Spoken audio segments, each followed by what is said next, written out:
Hey everybody, it's Jason from the Texas Gun Vault 2, and we're back out here in the garage for another first impressions video. I literally just walked into the house and the garage from the range, and it's the middle of the afternoon. Normally I go film my stuff in the evening time or the night time because I have 24-hour biometric access to my range, which is pretty sweet. But I had a little bit of time this afternoon, and I'm going to be busy tonight. So I rolled the dice, and sometimes the range is busy. And today, the actual VIP lanes where I normally shoot my footage was reserved for some private event. So they moved me over to another part of the range, which I haven't been to before, but it wasn't part of the public range either. So I have a lot of noise in the background, more than I usually do, but it wasn't distracting. So a little bit weird shooting in a different place, but I think the footage is going to come out okay. But I wanted to share with you what I discovered about the one gun I was able to review. And I only got to one, partly because of time and then partly because of my latest rheumatoid arthritis attack, which is really hurting my right hand.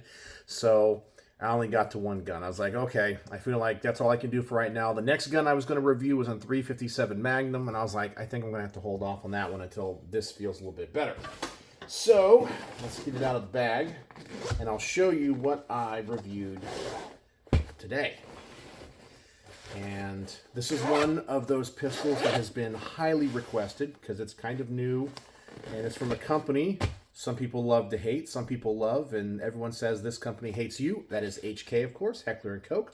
And I took to the range the CC9, and I got it wrong in my last video. I think I called this the CCP, thinking about like the Walther, but this is the CC9.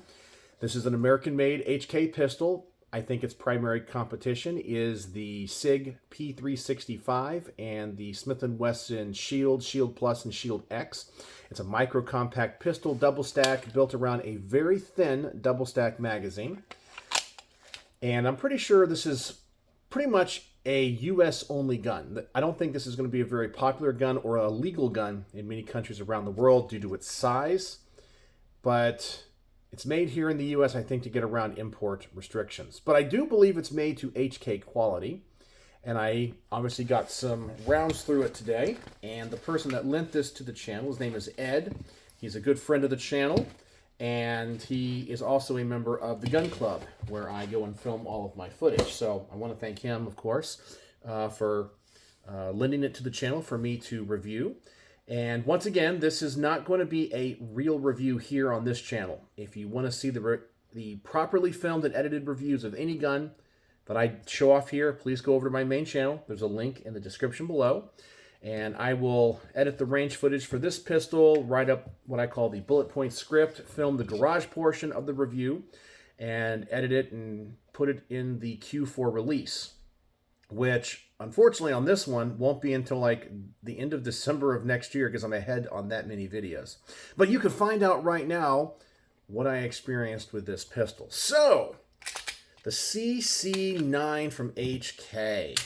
Okay, let's talk about the aesthetics first. Now, I've gotten a little bit more time here with it on the workbench and obviously at the range.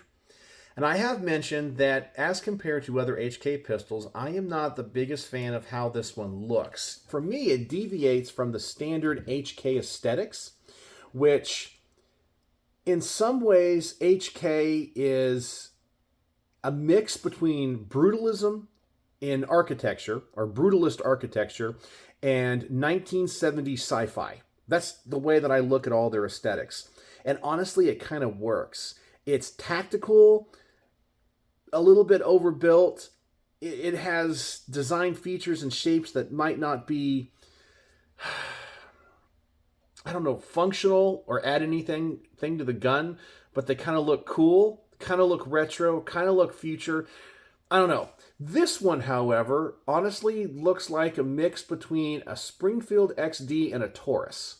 Now, it doesn't feel like that, but it kind of looks like that. And some of the HK aesthetics that they went with from other pistols is the Batman grip from like the, was it the VP9, the, what else they got on that one? The HK45 is what I think they kind of went with here.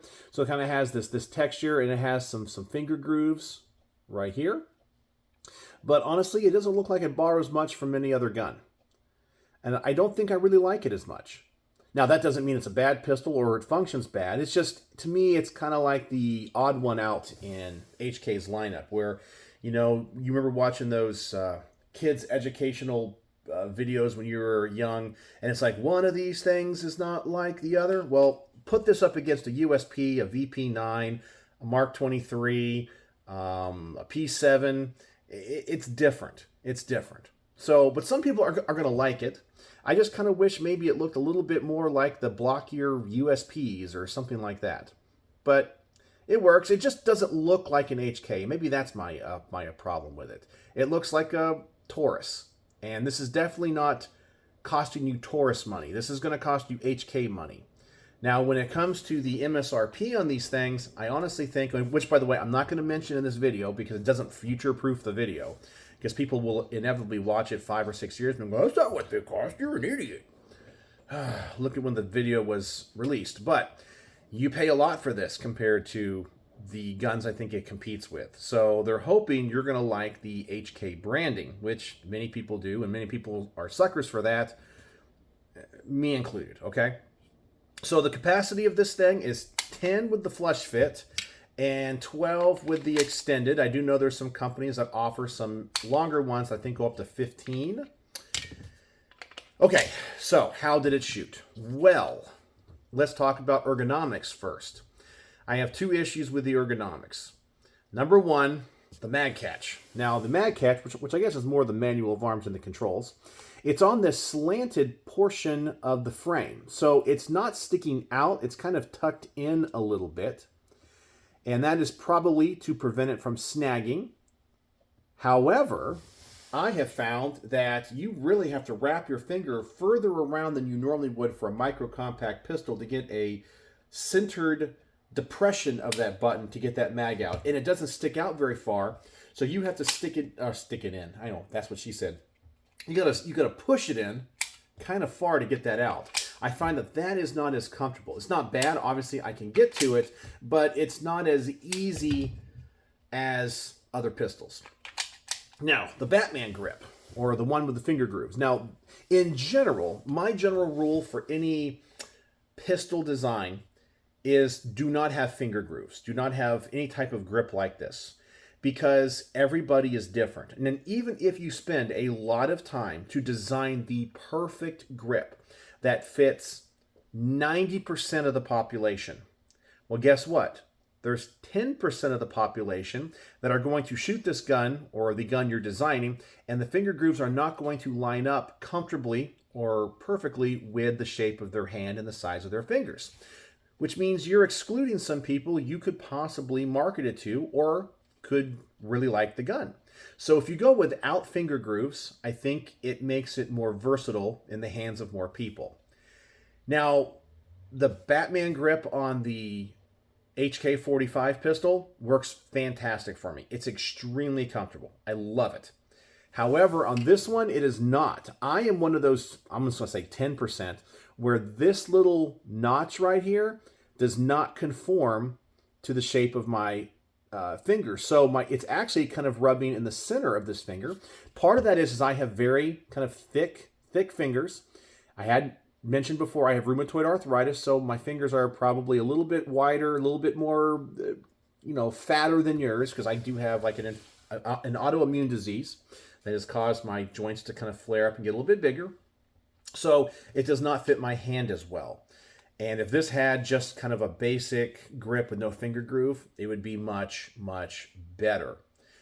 I do believe that they should, and maybe they offer, I could be wrong on this, but they need to have more of a hump here in the back, just a little bit. I don't know, it would fit what I think is my palm better, or maybe have some type of removable backstrap system. And maybe they do. It kind of looks like, well, it's not. I don't know. It kind of looks like it has this weird mold over. Maybe it is. Maybe they have some. I was unaware if they do. I'll have to look that up. But personally, let me see here. Does that come out? It might. Maybe it does. Yeah, I guess it.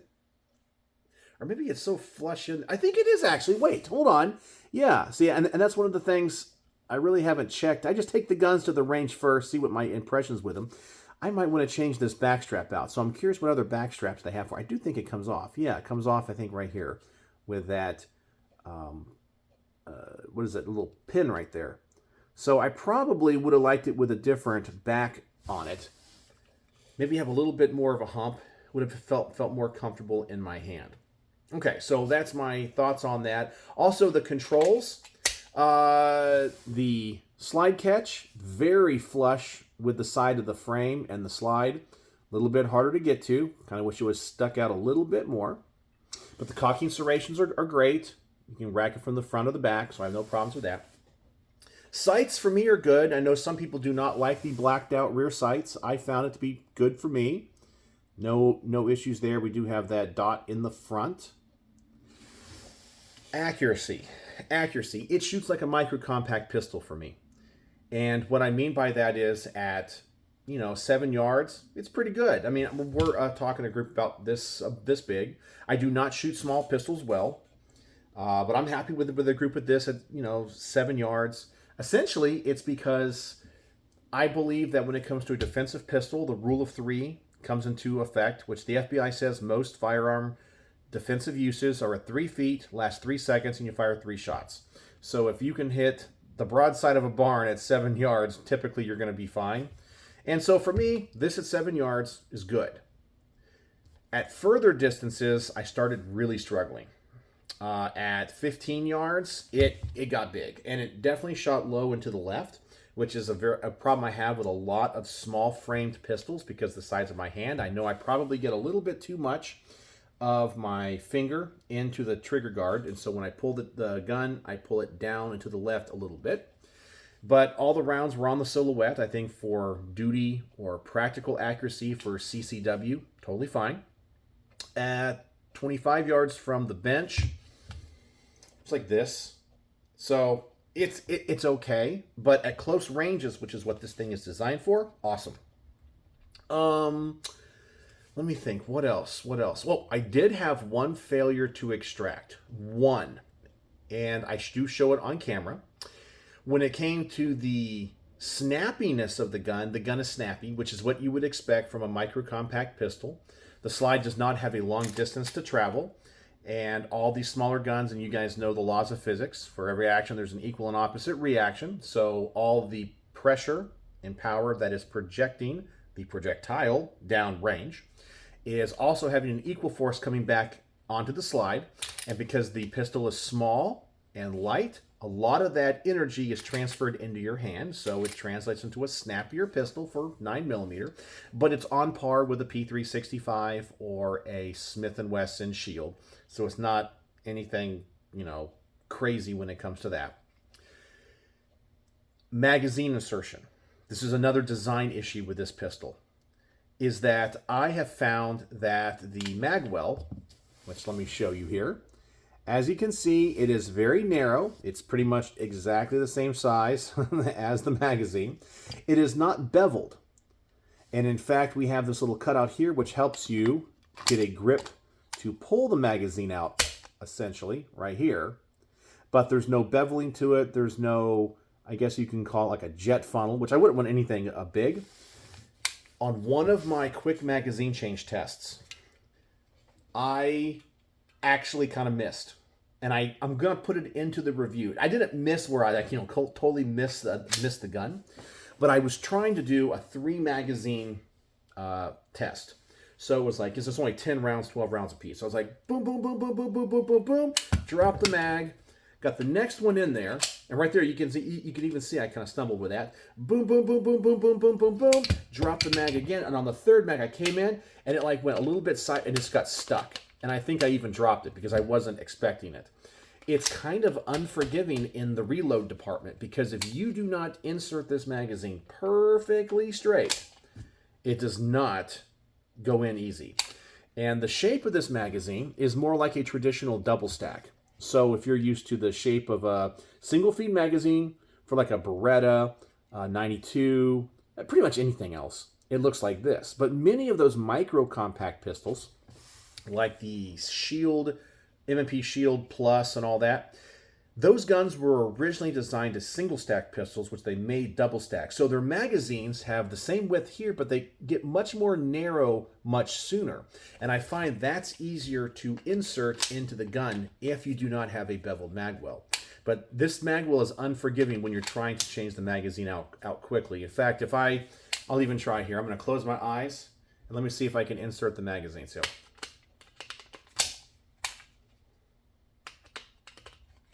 It's hard to find with my eyes closed. So if I was looking at the target down range, I can find it. Right there, I struggled. It's not forgiving. Now, if I look at it, you know, if I watch the magazine change, no issue whatsoever. But you should be able to change the magazine out without having to look at it. So that was the other issue. Now, reliability, with the exception of that one failure to extract, it ran 100%, ran hollow points great, strong and consistent ejections. It was good. It was good. I think it is on par with the P365, and it's a little, okay, if I had to rank them maybe, okay, let's just rank three pistols that I think are in this category. I know there's a few more that you guys might ask about, but I would say the P365, then this gun, then the M&P from Smith & Wesson. That's a better pistol. I think the Smith & Wesson Shield's a slightly better pistol. Slightly. But I think the big disadvantage of this would be the price for what you get, because I think those other pistols are cheaper. But if you're an HK snob, HK fanboy, which there's nothing wrong with that, because once again, I am one of those people, you might love it. It might be the micro compact pistol for you. So, is it a good gun? Absolutely. Is it a great gun? No. I think it's a good gun. It's a good gun. And it does exactly what you would hope it would do. It's just a micro compact pistol from HK. But as compared to their other offerings, it's not as good. You know, if you could carry a VP9K, the short one, the smaller one, it's going to be thicker, a little bit longer, I'd probably go with that. But if you need a micro compact, you won't be, you know, upset with this. So there you go. That's my initial impressions with this. I definitely have to go look at the range footage, edit it, and just make sure that all of the observations that I'm sharing with you now all mirror what the camera caught. And then we'll write the bullet point script and hopefully film the range report out here in the garage in the next couple of days, so I can get this back to my friend Ed. So thank you, Ed, for lending this to the channel, and let me know if any of you have shot the HK CC9 and your experiences with it mirror mine. And is there anything else about this pistol you think I should bring up and talk about? Oh yeah, trigger. It's okay. Not super light, not super heavy. It's right in the middle, perfect for CCW. So there you go. All right, so I think I covered everything. So let me know if you guys have any questions, and if you watch to the end of this video, the word of the day is going to be extract. Extract is the word of the day because we had one failure to extract. Just one. That was it. And yes, it was brass cased ammo, and it was Winchester white box, just in case you were curious what it was. So there you go. So let me know if you have any questions, thoughts, experiences to share, opinions, theses, and we'll talk about it in the comment section. So, as always, thanks for watching.